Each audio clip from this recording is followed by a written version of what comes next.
Assalamualaikum warahmatullahi wabarakatuh. Jadi di sini kami dari kelompok 1 dari Indonesia akan membahas tentang label wajib halal bagi produk impor dari luar negeri. Yang pertama yaitu latar belakang. Jadi sebagai negara dengan mayoritas Muslim yang terbesar di dunia, Indonesia itu harus bertanggung jawab gitu dalam memberikan label halal atau produk ini halal. Dengan memastikan produk-produk yang tersebar di pasar itu adalah produk yang halal dengan menggunakan prinsip-prinsip halal yang sudah disyaratkan itu. Itulah sebabnya Indonesia itu mengeluarkan Undang-Undang Nomor 33 Tahun 2014 yang memerintahkan kalau di bawah. Itulah sebabnya sejak dikeluarkannya Undang-Undang Nomor 33 Tahun 2014 yang tentang jaminan produk halal. Pemerintah mewajibkan setiap produk makanan, minuman, kosmetik, dan barang kegunaan lainnya yang beredar di Indonesia maupun impor dari luar negeri untuk memiliki sertifikat halal. Kewajiban ini mulai diberlakukan secara bertahap sejak Oktober 2024 dan menjadi bagian dari kebijakan perlindungan konsumen, sekaligus afirmasi identitas keislaman dalam hukum nasional. Namun, kebijakan ini memunculkan tantangan besar, terutama karena tidak semua negara memiliki sistem sertifikasi halal. Dan tidak semua produk asing dari luar negeri itu bisa serta-merta menyesuaikan dengan aturan Indonesia. Yang kedua, yaitu analisis isu yang menjelaskan tentang pertentangan antara kedaulatan dan perdagangan. Jadi dari sisi idealisme, kebijakan ini itu sangat penting. Ini adalah bentuk perlindungan konsumen muslim agar terhindar dari produk-produk yang tidak halal atau syubhat. Namun di sisi lain, kebijakan ini mengandung konsekuensi global. Banyak negara mitra dagang Indonesia yang menganggapnya sebagai hambatan teknis dalam perdagangan internasional atau Technical Barriers to Trade, TBT. Misalnya, produk makanan dan obat-obatan dari Amerika Serikat, Jepang, Uni Eropa, dan bahkan Australia. Beberapa di antaranya tidak memiliki sistem bersertifikasi halal yang terpusat dan terakreditasi sesuai standar Indonesia.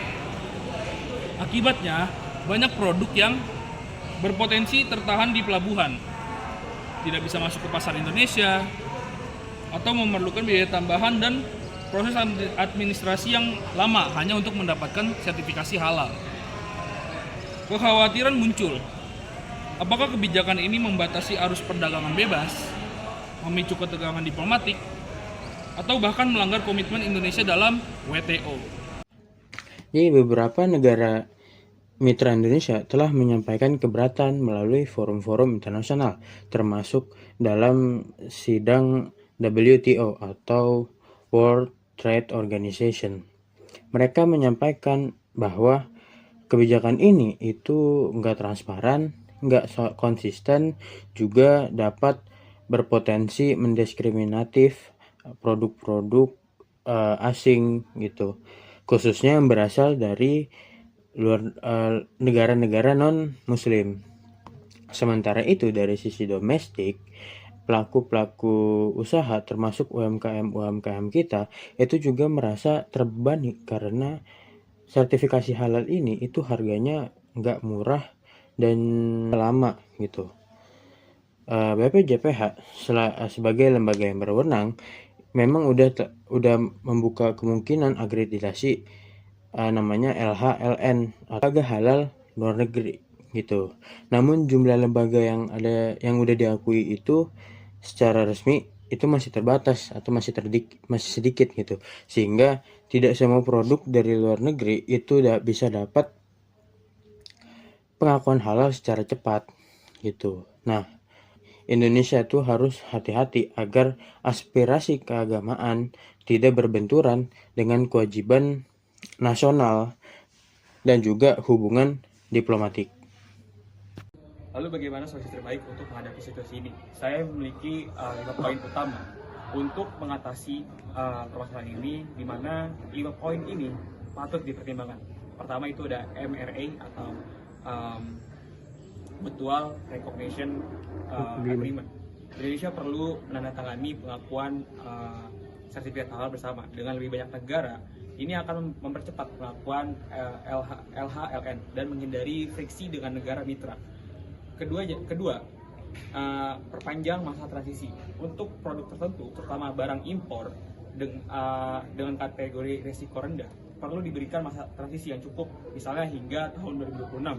Dengan begitu, para pelaku usaha bisa memiliki waktu lebih banyak untuk mempersiapkan data maupun sistem yang sesuai. Ketiga, digitalisasi sertifikasi. Pemerintah bisa mendorong penggunaan sistem digital untuk mempercepat proses sertifikat dan pengecekan status halal produk impor secara real time. Keempat, harmonisasi regulasi dengan standar internasional. Indonesia juga perlu menyelaraskan kebijakan halal nasional dengan standar halal global seperti standar dari SMIIC atau The Standards and Methodology Institute for Islamic Countries agar tidak dianggap membuat standar sepihak. Yang kelima itu ada pendekatan diplomatik secara multilateral. Dalam forum seperti WTO, G20, OKI maupun ASEAN, Indonesia bisa mengambil peran sebagai negara muslim moderat yang menjembatani antara regulasi Islam dan tata kelola perdagangan global. Nah, kebijakan wajib label halal bagi barang impor adalah kebijakan yang lahir dari niat yang baik, yaitu melindungi konsumen muslim yang ada di Indonesia. Namun, jika tidak dikelola dengan bijak, kebijakan ini bisa menjadi bumerang bagi perdagangan, investasi, dan hubungan diplomatik Indonesia dengan negara lain. Kunci utama adalah keseimbangan antara kepentingan, agama, dan kewajiban perdagangan internasional. Seperti itu. Dan untuk itu, dibutuhkannya kolaborasi antara pemerintah, pelaku usaha, akademisi, dan masyarakat internasional. Oke, terima kasih telah menonton video ini. Kalau misal merasa informasi ini tuh bermanfaat bagi kalian, jangan lupa like, share, komen, serta subscribe. Ini paling penting untuk konten analisis isu internasional lainnya. Udah sih, sekian. Sampai jumpa di video berikutnya. Wassalamualaikum warahmatullahi wabarakatuh. Terima kasih.